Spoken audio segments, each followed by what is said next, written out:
우리 옆 사람하고 인사합시다. 사랑합니다. 보고 싶었습니다.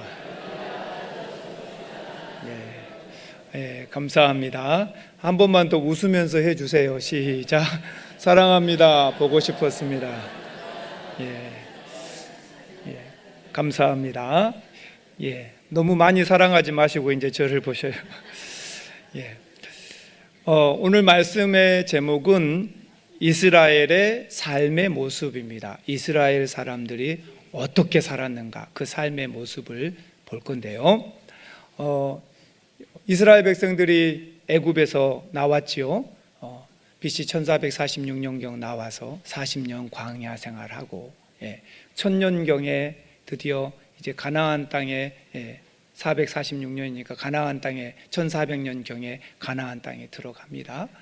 여호수아가 데리고 들어가서 7년 전쟁하고, 여호수아 너 그만큼 전쟁했으면 됐다, 이제 남은 인생은 땅 나눠주고 너 좀 쉬어라. 그래서 하나님의 은혜로 여호수아가 한 9년은 편히 쉬다가 16년 가나안 땅에 들어와서 16년 만에 하나님이 여호수아를 불러갑니다. 문제는 여기서예요. 영적 지도자가 사라지니까 이스라엘이 이제는 각 자기 옳은 대로 하고 살아버려요. 그래서 400년 시간이라는 긴 시간 동안에 하나님께서 등을 돌려버려요. 하나님 예배하는 자가 없으니까. 그리고 그 오랜 침묵을 깨고 하나님께서 어린 사무엘을 통하여서 사무엘아 하고 드디어 부르시고 하나님의 뜻을 전달하는 시대가 되었습니다. 그리고 사무엘은 첫 번째 왕 사울을 세웁니다. 그리고 사울 40년, 다윗 40년, 솔로몬 40년. 솔로몬이 그 40년 생애 동안에 아버지와 하신 약속대로, 다윗과 하나님 맺은 언약대로 하나님만 예배하고 살았다면 너의 왕위가 끊이지 않게 하고 이 나라를 하나님께서 축복해 주셨을 건데, 솔로몬이 마지막 후반기에 가면서 하나님 없는 삶을 살아버립니다. 곳곳에 다 우상 제단을 짓고 예루살렘 성전 맞은편에까지 우상 신당을 지어버려요. 그러니 하나님께서 그 약속이 깨트려진 거예요. 그리고 당장 솔로몬의 아들부터 나라가 두 쪽 나서 북쪽은 이스라엘, 남쪽은 유다 이렇게 불리면서 나라가 두 쪽 났어요. 북쪽의 이스라엘에는 10지파 반이 살아갑니다. 그런데 이 북쪽 이스라엘의 왕들 중에 어느 누구도 하나님을 안 섬기게 됩니다. 백성들은 두말할 것도 없겠죠. 베델과 단에다가 두 곳에다가 금송아지를 만들고 에베당을 대신하고 이렇게 살아가요. 얼마나 기가 막힌 나라가 되어버렸습니까? 그때에 이 북이스라엘에게 하나님께서 선지자, 오늘 본문에 호세아를 보냅니다. 네가 말 좀 해라. 그때는 이 호세아 선지자가 있을 때는 언제입니까? 760년 그때입니다. 930년에 북이스라엘과 남유다로 나눠졌고, 지금은 760년이니까 거의 한 180년이 지난 그런 상황이에요. 그때에 하나님께서 여로보암 2세 왕 때 최고로 국가는 번영할 때예요. 근데 이제 영적으로 말하면 가장 타락할 때예요. 그때에 하나님께서 호세아를 보내서 말씀을 하십니다. 그래서 북이스라엘에게 말씀하시는 거예요. 어떻게 살아야 할지. 그래서 호세아서를 보면은요, 호세아 1장을 간단하게 오늘 본문까지 연결해서 본다면, 호세아 1장에서는 하나님께서 음란한 여자, 하나님의 이 선지자에게 음란한 여자, 저 고멜을 네 아내로 맞이해라. 아니, 착하고 좋은 여자가 하나님의 선지자의 아내가 되면 얼마나 좋겠어요. 근데 저 음탕한 여자를 아내로 맞이하라 그러는 거예요. 하나님 말이 됩니까? 해라. 하나님의 사랑을 표현한 거예요. 이스라엘 얼마나 음탕하고 음란한 삶을 살아버렸냐, 하나님 아닌 삶을 살아버렸냐 그 말이에요. 우상 숭배하고. 그래도 나는 너희를 내 아내로 맞이하고 싶다. 이 하나님의 마음을 그대로 표현해 주는 거죠. 그래서 하고 순종하게 됩니다. 2장에 하나님이 얘기합니다. 이스라엘이 그의 얼굴에서 음란을 제거하지 않는다면 말같게 벗겨버리겠다. 그 태어나던 날과 같이 그렇게 만들어버리겠다. 그들의 삶이 광야같이 되게 만들어버리겠다. 목말라 죽게 만들어 버리겠다. 이렇게 호세아를 통해서 선포하십니다. 너희가 바알을 섬겼던 시간만큼 내가 너희에게 그렇게 해버리겠다. 얼마나 무서운 이야기입니까? 3장에 가서 하나님께서는 이스라엘이 다른 신을 섬겨도 그래도 나는 여전히 너희를 사랑한다. 그래도 나는 너희를 그래도 미워하는 그 감정이라도 갖고 있다. 그러면서 하나님께서 호세아에게 얘기합니다. 너 그렇게 음란한 여인을 네 아내로 맞이했는데 그 고멜이 또 너를 버리고 가서 다른 남자와 음탕한 짓을 저지르고 있다. 이건 이스라엘 백성들의 현재 영적 상태를 얘기합니다. 하나님 버리고 하나님은 그래도 품고 사랑해 주었는데 또 가서 우상 숭배하고 사는 모습을 얘기해요. 호세야, 가서 네 아내를 돈 주고 사와라. 음탕한 저 여자를 돈 주고 사와라 그 말이에요. 그래서 얼마를 지불하냐? 은 15. 그리고 보리 한 호멜 반을 주고 사와라. 당시에 보리는요 한 호멜에 10세겔이었거든요. 그러니 한 호멜 반은 15세겔입니다. 그러면 은 15세겔, 또 여기 은 15세겔이잖아요. 그러면 은 30에 해당하는 거예요. 은 30은 뭡니까? 당시에 노예 하나를 살 수 있는 돈이고 여자 하나를 살 수 있는 돈이었어요. 예수님 시대에 은 30은 뭡니까? 노예 하나를 살 수 있는 돈이었어요. 예수님은 은 30에 팔려서 가룟 유다가 팔아버린 게 은 30이에요. 하나님은 우리에게 예수님이라는 어마어마한 값을 치르고 다시 우리를 사신 거예요.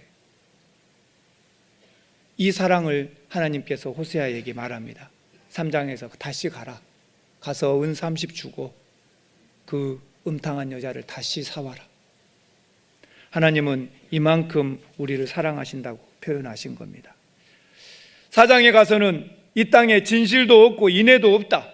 진실과 인애만 없는 게 아니라 하나님을 아는 지식이 전혀 없구나. 그래서 저주가 속임이 살인과 도둑질이 간음이 난무하고 땅의 들짐승과 공중의 새와 바다의 고기까지도 내가 다 쇠잔하게 해버릴 것이다. 하나님이 선포하십니다. 하나님 모르고 사니까 하나님께서 너희 때문에 하늘의 새와 들의 고기들까지 들짐승까지 바다의 물고기까지 내가 다 쇠잔하게 해버릴 것이다. 그러나 5장에 가서 이스라엘이 음란과 교만으로 넘어졌기 때문에 그들이 양떼를 끌고 하나님을 찾아갈지라도, 이건 무슨 얘기입니까? 어마어마한 제사를 지내는 걸 얘기해요. 한두 마리의 양을 가져가는 게 아니라 양떼를 끌고 하나님 앞에 간다 할지라도 하나님께서 그들이 죄를 뉘우치지 않으면 나는 받지 않겠다. 그 제사를 받지 않겠다 얘기합니다. 6장에 가서 하나님께서 하나님께 돌아가자고 호세아를 통해서 이스라엘에게 호소합니다. 제발 하나님께 돌아가십시다. 하나님께서 이스라엘을 찢으셨지만 이틀 후에는 살릴 것입니다. 그리고 셋째 날에는 일어나게 하실 겁니다. 이렇게 말씀하는 거예요. 하나님이 우리를 징계하셨을지라도 하나님께서 이틀 후에는 우리가 일어나 앉게 할 것이고 3일째 되는 날에는 우리를 벌떡 일어나게 할 겁니다. 그러니 하나님께로 돌아갑시다. 오늘 저와 여러분들 하나님이 우리를 그만두시는 것 같습니까? 아닙니다. 끝까지 사랑하고 계십니다. 우리를 징계하셨을지라도 우리를 살아나게 할 것이고 또 3일째 날에는 일어나게 하실 줄 믿으시길 바랍니다. 그리고 8장에 가서 호세아에게 이스라엘에게 비상나팔을 불라고 얘기합니다. 원수가 독수리처럼 닥칠 것인데 그때에 어떻게 할 것이냐? 비상나팔을 불라고 해요. 우리가 하나님 앞에서 똑바로 살지 않으면 하나님께서 우리의 원수들을 통하여서 우리를 치실 거라는 거예요. 비상이라는 거예요. 나라와 민족과 국가와 교회가 하나님 앞에 똑바로 살지 않으면 하나님께서 우리에게 마땅한 비상계엄을 하신다는 거예요. 그래서 우리가 빨리 깨달으라는 거예요. 9장에 가서 이야기합니다. 이스라엘은 주의 땅에서 살 수 없게 될 것이다. 애굽과 아수르로 끌려가게 될 것이고 거기서 부정한 음식 다니엘과 그 세 친구들이 그렇게 먹기 싫어했던 그 음식 우상에게 제물로 드린 그런 음식, 그리고 성경에 먹지 말라고 되어 있는 부정한 음식, 그것들 먹고 살아야 할 것이다. 근데 단지 이거는 음식만을 얘기하는 게 아니라 완전히 영적으로 무너진 상태를 말하는 거죠. 결국 너희가 그렇게 살게 될 것이다. 그러면서 11장에 뭐라고 얘기합니까? 10장에 가서는 이스라엘은 무성한 포도나무인데 열매가 많을수록 우상제단에 더 많이 우상제단을 만들더라, 이렇게 얘기합니다. 한번 따라 합시다. 열매가 많을수록 더 우상을 많이 섬기더라. 얼마나 기가 막힙니까? 하나님의 백성이 하나님이 더 많은 축복을 주면 하나님을 찾아야 하건만 그렇지 않더라. 그래도 하나님은 11장에 이스라엘을 사랑하셔서 애굽에서 불러내시고 걸음걸이를 가르치시고 하나님의 발로 안으셨다, 이렇게 얘기합니다. 호세아서에는 하나님이 얼마나 많은 사랑이 녹아 있는가 몰라요. 하나님이 이렇게 우리를 사랑하시는구나. 그러면서 오늘 12장에 가서 하나님께서 말씀하십니다. 이 12장을 저와 여러분이 함께 보면서 이스라엘의 모습이 이랬구나, 나의 모습도 혹시 이러고 살지는 않는가 한번 살펴보시기를 원합니다. 첫 번째 이스라엘의 삶의 모습을 보면은요, 한번 따라합시다. 무익하고 헛된 것으로 살아가더라. 이스라엘을 대표하는 에브라임아, 이렇게 얘기합니다. 에브라임은 바람을 먹는 것 같다, 바람을 먹는다, 이렇게 얘기합니다. 바람을 먹고 동풍을 따라가고 종일토록 거짓과 포악을 더하여서 아수르와 계약을 맺고 기름을 애굽에 보내도다, 이렇게 얘기합니다. 바람 먹는다는 건 뭡니까? 여러분, 하루 종일 길가에 나가서 바람을 먹어 보십시오. 배가 부릅니까? 영양가가 있습니까? 바람을 먹는 뭐 하겠어요? 하나님 없는 삶은 바람을 먹는 삶과 같은 거예요. 아무리 먹어도 배부르지 않고 아무리 먹어도 영양가가 있는 거 아니에요. 아무리 해도 잡으려고 해도 잡히지도 않는 게 바람입니다. 그래서 헛된 것을 상징합니다. 헛된 것을 쫓고 있는 걸 얘기해요. 이스라엘이 이렇게 헛된 것을, 에브라임이 이렇게 헛된 것을 쫓고 살고 있다는 거죠.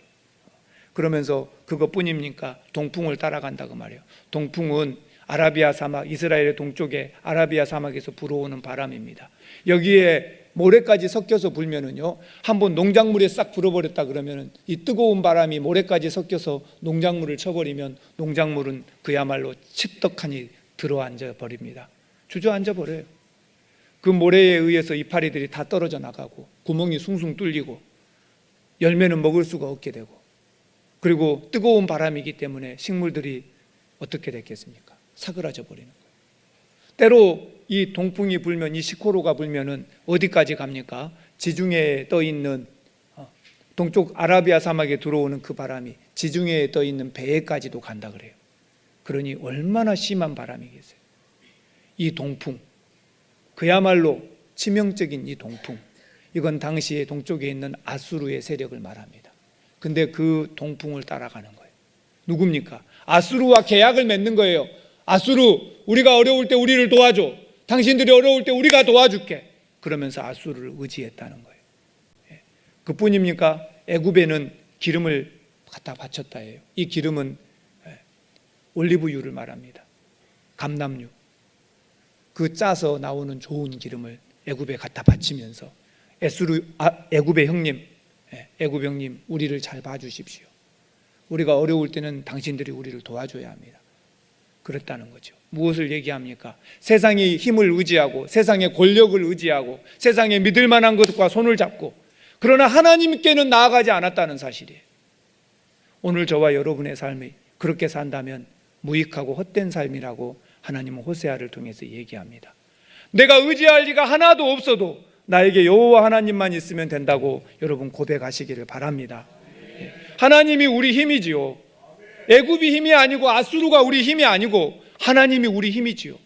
하나님, 나는 그분만 있으면 됩니다. 내가 어렵고 힘들면 하나님을 찾겠습니다.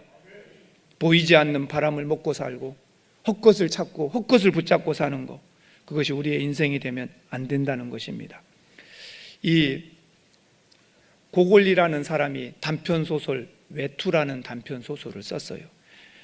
이 과거 러시아의 수도인 페체르부르크에서 아깝기 에비치라는 노인이 살고 있습니다. 아깝기 에비치. 그 아깝기 에비치는 사람들이 너의 소원이 뭐냐 하고 물어보면 서스럼 없이 그냥 툭 튀어나오는 말이 최고급 외투를 한번 입어보는 것이다. 이렇게 대답했다 그래요. 최고급 외투. 내 인생의 소원은 그거다. 그러면서 그저는 열심히 아깝기 에비치는 돈을 모으고 아껴 쓰고 했습니다. 그리고 나이가 지긋이 들었을 때 그는 드디어 80루브르를 모았고 80루브르 갖고 고급 외투를 진짜 샀어요. 그 외투를 사가지고 입은 날 기분이 어떻겠어요? 너무너무 기뻤어요. 그리고 집에로 돌아오다가 강도를 만났어요. 강도가 무엇을 뺏어갔겠습니까? 그 고급 외투를 뺏어간 거예요. 기가 막히죠. 집에 돌아왔는데 그냥 단순히 외투 하나를 뺏긴 게 아니라 평생 자기의 꿈이 무너진 것이고 자기의 성공이 무너진 거예요. 얼마나 기가 막힙니까? 절망했습니다. 좌절의 늪에 빠지고 말았습니다. 시름시름 앓다가 아깝기 에비치는 죽어버렸어요. 이 소설이 외투라는 소설이 어쩌면 우리의 인생의 모습을 적나라하게 보여줘요. 우리도 그렇게 살지 않는가? 해밍웨이의 노인과 바다를 보십시오. 그 바다에 가서 사투를 벌이면서 어쩌다가 그 큰 고기를 잡았어요. 대어를 낚은 거예요. 어마어마한 돈을 벌을 수 있을 것 같아요. 손이 터져라 줄을 끌어당기고 손에 피가 터지고 사투를 벌여서 그 물고기를 잡았습니다. 배에 실을 수가 없습니다. 배 옆에 묶고 갖고 왔어요. 항구에 들어와 보니 상어들이 다 뜯어먹고 뼈만 남았어요. 얘기하고 싶은 게 뭘까요? 해밍웨이가 무슨 얘기하고 싶을까요? 여러분의 인생이 이렇게 살지는 않습니까? 그 말이에요. 대어를 잡으려고 온갖 고생을 다하고 손에 피투성이가 되고 온 힘을 쏟았더니 여러분이 노년에 남은 게 뭡니까? 하고 물어보는 거예요. 여러분 집에 돌아왔더니 남는 게 뭡니까? 물어보는 거죠. 오늘 저와 여러분의 삶이 한번 생각해 봐야 되지 않겠습니까? 헛것을 붙잡고 살면 하나님은 호세아를 통해서 이스라엘아 너희가 잡고 있는 것은 헛것이다. 헛된 것이다. 바람을 먹는 것 같은 것이다. 왜 아수르와 계약하느냐? 왜 애굽의 형님한테 뇌물을 바치느냐? 하나님 앞에 찾아와서 하나님의 도우심을 구하고 하나님을 예배하는 삶을 살면 안 되었겠느냐? 내가 너희에게 부족한 거느냐? 하나님은 부족하지 않죠. 사랑하는 성도 여러분, 오늘 저와 여러분 다시 한번 생각해 보시기 바랍니다. 저와 여러분의 삶은 누구를 찾아갑니까? 하나님 찾으셔야 돼요. 하나님이 내 모든 것이에요. 그분을 만나고 무익한 삶이 아니라 유익한 삶을 살아야 돼요. 가치 있는 삶을 살아야 돼요. 이제 저와 여러분에게 남아있는 인생이 얼마인가 여러분이 계산하십시오. 그리고 그 삶을 내가 살았는데 영원한 생명에 비하면 우리에게 남아있는 40년, 30년 이런 시간들은 아무것도 아니에요. 눈 한번 깜빡할 시간밖에 안 돼요. 그 시간 동안에 우리가 헛것을 잡으려고 바람 잡는 삶을 살지 마시고 여호와 하나님을 예배하고 하나님이 기뻐하는 삶을 사실 수 있기를 주의 이름으로 축원합니다. 두 번째 이스라엘의 모습은 뭐니까 심는 대로 거두었다는 거죠. 2절에 보니까 여호와께서 유다와 논쟁하시고 야곱을 그 행실대로 벌하시며 그 행위대로 그에게 보응하시리라.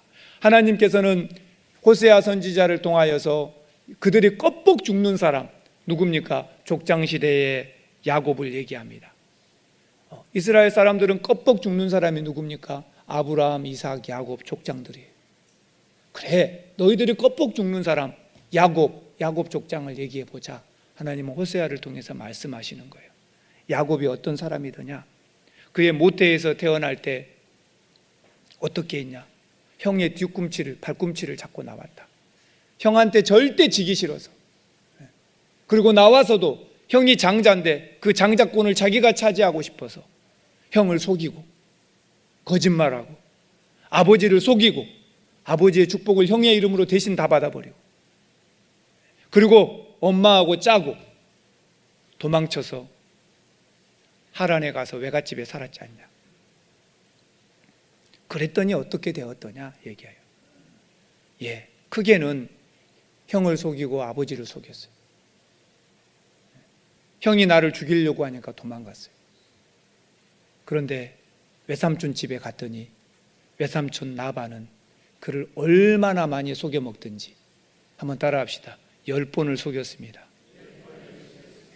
자기는 아버지 형 한 번씩 속이고 2번 속였는데 삼촌한테 갔더니 10번을 속임 당한 거예요. 삼촌이 자기를 얼마나 속였는지. 그래서 야곱의 이름이 뭡니까? 속이는 자라는 뜻이에요. 속이는 자는 남만 속이는 게 아니라 자기도 속임을 받는다는 거예요. 심는 대로 거둔다는 거예요. 이스라엘 너희가 어떻게 살고 있냐? 하나님은 호세아를 통하여 말하는 거예요. 야곱 봐라. 너희가 껍벅 죽는 야곱 봐라. 2번 속였더니 인생의 10번에 5배의 속임을 당하지 않더냐고 말이에요. 우리도 그런 삶을 살게 될 것이다. 헛된 꿈을 꾸고 헛된 쾌락을, 헛된 욕심을, 그러면 결국은 뭐냐? 멸망의 길로 가게 되더라는 거죠. 심는 대로 거두게 될 것이다. 강력하게 얘기하는 것입니다. 하나님의 나라는요, 적당이라는 요령이 통하지 않습니다. 한번 따라합시다. 오직 믿음대로 행한 만큼, 적당히가 없어요. 오직 믿음대로 행한 만큼 여호와 하나님으로부터 보상이 있을 것입니다. 하나님은 호세아에게 민족이 회개해야 할 필요를 깨우치기 위하여서 야곱의 생애를 들어서 얘기합니다. 야곱은 속이는 자로 살았더니 그 대가를 혹독하게 치르게 됩니다. 오늘 우리도 심는 대로 거둔다는 거예요. 할머니 뭐 하세요? 이렇게 물어보면 생각나 이렇게 하잖아요. 생각난다는 게 무슨 말이에요? 그렇죠? 다 알아먹지요. 이제 밭을 파고 날씨가 풀리자 거름을 뿌리고 생강을 놓습니다. 우리가 작은 곡식들은 뿌린다 그래요. 근데 큰 곡식들은, 큰 것들은요 놓는다라 그래요. 그렇죠? 생강은 놓는 거예요. 몸의 일부를 떼어서 놓는 거예요. 감자는 놓는 거예요. 뿌리는 게 아니에요. 감자는 몸의 일부를 떼어서 놓는 거예요. 마늘은 놓는 거예요. 몸의 일부를 떼어서 놓는 거예요. 작은 곡식들은 뿌린다 그러지만 놓는다 그래요. 오늘 저와 여러분 심는 대로 거두는 거예요. 때로는요, 뿌리는 것은요, 기도를 뿌리고, 때로 우리가 뿌리는 것은 눈물을 뿌리고 이럴 수 있어요. 그러나 놓는 거는 뭡니까? 자기의 그 일부를 떼어서 놔야 돼요. 한번 따라 합시다. 내 시간을 떼어서 놓는 삶을 살아야 합니다. 내 물질을 떼어서 나누어 주는 삶을 살아야 합니다. 하나님 봉사하려면요, 안 바쁜 사람이 세상에 누가 있어요? 안 바쁜 사람이 누가 있냐고. 내 시간을 떼내야 돼요. 떼어서 놓는 삶을 살아야 돼요. 놓아야 돼요. 뿌리고 놓는 삶. 그래야 거두죠. 안 놓고 어떻게 생강을, 안 놓고 어떻게 마늘을, 안 놓고 어떻게 풍성한 감자를 거두겠어요? 놓아야 돼요. 씨가 없습니다. 그건 놓아야 되는 거예요. 뿌리고 놓는 삶. 우리가 오늘 누구에겐가 친절이 되어 있다면 언젠간 친절한 사람 만날 겁니다. 오늘 누구에게 따뜻한 말로 격려했다면 나도 따뜻한 말에 위로를 받는 날이 있을 겁니다. 내가 누군가를 속였다면 언젠간 나도 속임을 당하게 될 것입니다. 누군가를 미워했다면 나도 누군가에게 미워함을 받게 될 것입니다. 내가 가지고 있는 것, 돈이나 물질이나 필요한 사람에게 떼어서 놓는 삶을 살았다면 어느 때 나도 필요한 순간 누군가 나를 떼어주는 삶이 있을 줄 믿으시길 바랍니다. 하나님은 우리에게 놓는 삶을 살아는 거예요. 뿌린 대로 거두게 된다는 거예요. 야곱이 그렇게 뿌렸더니 그렇게 거두더라. 너희가 아는 그 야곱이 그러더라. 이렇게 얘기합니다. 우리도 부지런히 뿌리는 대로 거둔다는 걸 명심하고, 심는 대로 거둔다는 걸 명심하고, 하나님 앞에서 좋은 것들을 심고 하나님 복음을 심고 예수님을 심고 사시기를 주의 이름으로 축원합니다. 세 번째는 완전히 맡기는 삶입니다. 3절과 4절에 보니까 야곱이 모태에서 그 형 발꿈치를 잡고 또 그 힘으로 하나님과 겨루었습니다. 야곱이 그렇게 평생토록 고생하면서 아내를 얻기 위해서 삼촌한테 사기를 당하고, 그리고 나서 돈을 얻고 싶어서 그 애를 쏠 때 삼촌이 그를 수없이 속이고, 삼촌 밑에 있다가는 아무것도 남는 게 없다 싶어서 탈출을 계획합니다. 그리고 아내들과 자식들과 재산을 모아서 삼촌이 마침 양떼를 깎는 잔치하는 날짜를 잡아서 도망쳐 버립니다. 예. 기가 막힙니다. 이제 그 1000km 가까이를 오는데 950km는 왔어요. 야복강 건너면 이제 지도에 있습니까? 약복강만 이제 하란에서부터 이렇게 다 왔어요. 여기 이 자리입니다. 약복강이 이렇게 있거든요. 이 약복강만 건너면 이제 형을 만나요. 근데 형이 반대편에서 어마어마한 군사를 거느리고 나를 죽이러 오고 있다는 거예요. 얼마나 기가 막혀요. 아무것도 안 통해요. 형은 나를 원수처럼 여기고 있어요. 여기서 살 수 있는 유일한 길은 뭐냐? 하나님의 도우심밖에 없는 거예요. 그래서 마지막으로 처자식들을 다 약복강 건너서 먼저 가, 얘들아 먼저 가거라. 그리고 혼자 여기서 하나님에게 기도합니다. 하나님이 도와주셔야 합니다. 하나님이 나를 도와주시지 않으면 나는 영락없이 죽습니다. 하나님이 꼭 나를 도와주십시오 하고 하나님 앞에 부르짖는 거예요. 하나님께서 천사를 보내서 천사의 모습으로 만나 주십니다. 바지가랭이를 잡고 절대 안 놓는 거예요. 이놈아, 날이 샜으니까 가야겠다. 아니, 나를 축복해 주지 않으면 절대로 놓지 않겠습니다. 아니, 놓아라, 가야 되니까. 아니요, 나를 축복해 주면 절대로 그때까지는 안 놓겠습니다 하는 거예요. 이놈이 치셔버렸어요. 환도뼈가 부러졌어요. 쩔뚝쩔뚝 절고 다니게 된 거예요. 그래도 안 놓겠습니다. 네 이름이 뭐냐? 속이는 자입니다. 그래, 네 이름이 야곱이구나. 형 속이고 아버지 속이고 누구 속였냐? 이제 네 삼촌한테 몇 번 속임을 당했냐? 너 앞으로도 그런 삶을 살래? 아니요, 그렇게 안 살겠습니다. 하나님만 의지하고 살겠습니다. 야곱이 오늘 본문에 보면은 천사와 겨루어 이겼다 그랬는데요, 천사와 싸워서 이길 수 있습니까? 못 이겨요. 이건 무슨 뜻입니까? 이겼다는 뜻이 아니라 고집을 피웠다는 거예요. 하나님 없이는 못 사니까 제발 나를 복 주시라고 간절하게 죽도록 매달렸다는 거예요. 그랬더니 그 간절하게 죽도록 매달리는 그것을 보고 하나님만이 내 전부입니다. 하나님 없으면 나는 죽습니다. 나만 죽으면 다행인데 우리 아내들 다 죽을 것이고 우리 자식들 다 죽을 겁니다. 제발. 알았다. 너 뭘로 살아라. 앞으로 야곱으로 살지 말고 이스라엘이라. 이스라엘. 하나님과 겨루어 이기었다. 하나님과 겨루어 이길 수는 없어요. 이 말 뜻은 뭡니까? 내 인생에 하나님 아니면 나는 죽습니다 하고 붙잡고 놓지 말라는 뜻이에요. 앞으로 그렇게 살아라.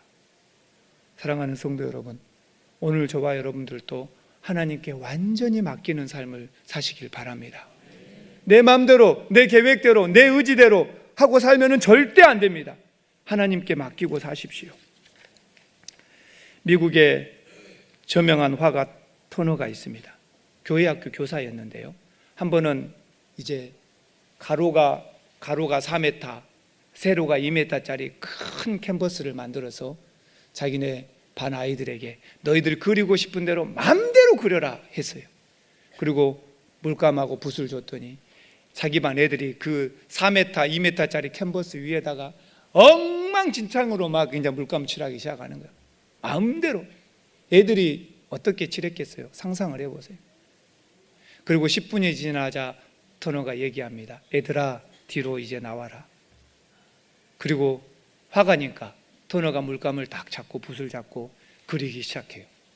그랬더니 그 엉망으로 개발세발 그려놓은 그 그림에 기가 막힌 풍경화가 만들어지기 시작하는 거예요. 애들이 뒤에서 우와 우와, 자기들이 그 엉망으로 만들어 놓은 캔버스가 멋있는 풍경으로 변합니다. 자기들이 쭉쭉 그려놓은 선 하나가 멋있는 나무가 되기도 하고 시냇가가 되기도 합니다. 우와! 터너가 애들한테 말합니다. 애들아, 우리의 더러워진 마음, 우리의 지저분한 마음, 고통과 상처받은 그런 마음도 하나님께서 손을 대기 시작하시면 이렇게 놀랍게 바뀐단다. 하나님은 우리를 고치셔서 아름다운 사람으로 만드신단다. 너의 인생을 하나님께 맡기거라. 사랑하는 성도 여러분, 우리도 전적으로 우리의 인생을 하나님께 맡기고 사실 수 있기를 바랍니다. 하나님은 전능자이십니다. 능력자이십니다. 야곱이 이제 그의 인생을 전적으로 하나님께 맡기지 않으면 딱 죽게 생겼어요. 자기도 죽고 아내들도 죽고 자식들도 다 죽게 생겼어요. 그래서 필사적으로 하나님께 매달리는 거예요. 오늘 저와 여러분들 나의 모든 걸 내려놓고 여호와 하나님만을 붙잡으시기를 바랍니다. 그리고 마지막에 5절 6절을 보니까 하나님께로 돌아와라. 하나님은 호세아를 통해서 마지막으로 이스라엘에게 외칩니다. 인애와 정의를 지키며 너의 하나님만 바라보고 살으라고 얘기합니다. 오늘 저와 여러분들도 하나님께 돌아와서 하나님만 바라보시고 사시기를 바랍니다. 그러면 그때 가서야 내가 보이기 시작하고, 그때 가서야 이웃이 보이기 시작하고, 그때 가서야 교회가 보이기 시작하고, 그러면 내가 어떻게 살았는가 회개가 시작될 겁니다. 그리고 하나님 앞에서 쓰임을 받게 될 것입니다. 미국의 16대 대통령이었던 에브라함 링컨은 그렇게 얘기했어요. 1863년 4월 30일 목요일을 국가적인 금식의 날로 아예 정해버리자고 국회에다 청원서를 제출했다 그래요. 4월 30일을 국가 금식의 날로 정해버립시다. 국경일로 정해버립시다 그 말이에요. 이날은 우리 국민들이 아무것도 먹지 말고 삽시다. 하나님 앞에, 힘 있는 하나님 앞에 온 국민이 엎드려서 이날은 금식하고 기도하는 날로 합시다. 왜 그렇습니까? 우리의 국토가 이렇게 황폐하게 되고 수없는 포탄 자국이 남북 전쟁을 해서 서로가 서로를 죽이고 이렇게 살았는데 이게 왜 그렇습니까? 우리 조상들의 죄 때문입니다. 그러니 우리가 앞으로는 그렇게 살지 맙시다. 그래서 하나님 앞에 매월 4월 30일이 되면 온 국민이 금식하고 하나님 앞에 부르짖읍시다. 이걸 국회에다 청원했다고 해요. 참 멋있는 사람이에요. 오늘 저와 여러분은 어떻습니까? 우리도 하나님께 회개하고 돌아간다면 내 개인이, 우리 가족이, 우리 교회가, 우리 민족이 이렇게 살아간다면 하나님께서 새 힘을 주시지 않겠습니까? 정말로 하나님이 우리를 치셨다 할지라도 하나님께서 이틀이면 살려주실 것이고 3일이면 일어나게 하신다는 그 말씀이 저와 여러분에게 와닿기를 원합니다. 두려워하지 마시고 지금 하나님 앞에 나오시고 엎드리시고 돌아와 회개하는, 그래서 하나님의 놀라운 은혜를 보시기를 바랍니다. 하나님은 호세아 선지자를 통해서 무익하고 헛된 삶을 버리라고 얘기합니다. 하나님은 호세아를 통해서 심는 대로 거두게 될 거라고 말씀하십니다. 하나님은 호세아를 통해서 네 전생애를 하나님께 다 통째로 맡기고 의지하라고 얘기합니다. 그리고 마지막 회개하고 돌아오라고 합니다. 오늘 저와 여러분이 그렇게 삶으로 하나님 앞에 새로운 힘과 은혜를 입기를 주의 이름으로 축원합니다. 기도하겠습니다. 하나님 감사합니다. 어떻게 살아야 옳겠습니까? 오늘 호세아를 통해서 이스라엘이 이렇게 살고 있노라고 하나님 호세아 12장에 말씀해 주셨습니다. 내 삶도 그런 삶이라면 하나님 반드시 깨우치게 하여 주시고 하나님 앞에 돌아오게 하여 주시옵시고 하나님이 전부인 삶을 살도록 역사하여 주시옵소서. 감사하며 예수님의 이름으로 기도드리옵나이다. 아멘.